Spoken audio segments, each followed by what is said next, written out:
ఆమె ఒక రాంగ్ రూట్లో పోతుంది. రాంగ్ రూట్లో అంటే తెలియకపోవడం లేదు, ఉద్దేశపూర్వకంగానే పోతుంది. ఆమె ఎవరో వెనక ఆడిస్తుంటే ఆడుతూ ఉంది. ఎవరైతే దీనికి పెట్టుబడిదారులు ఉన్నారో ఆ పెట్టుబడిదారుల ఉద్దేశం ప్రకారం ఆమె చేస్తుంది.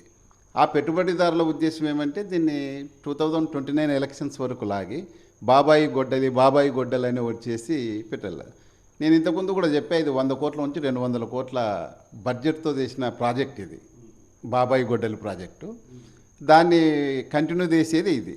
ఈమె ఎప్పుడు మన సుబోధ్ కుమార్ జైస్వాల్ డైరెక్టర్ గారు ఉన్నప్పుడు 25th May 2021 నుంచి, ఆయన రిటైర్ అయింది 25th May 2023.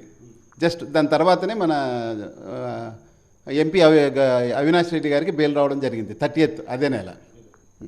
ఆ మధ్య పీరియడ్లో ఈమె ఏమి చెప్తే అది నడిచింది. రామ్ సింగ్ గారి నేతృత్వంలో జైస్వాల్ వచ్చిన తర్వాతనే, సుబోధ్ కుమార్ జైస్వాల్ వచ్చిన తర్వాతనే సుధా సింగ్ అని ఎస్పీ గారు ఉన్నారు సిబిఐలో, ఒరిస్సా క్యాడర్ ఐపీఎస్ ఆఫీసరు, ఆమెను పక్కకు తప్పించారు.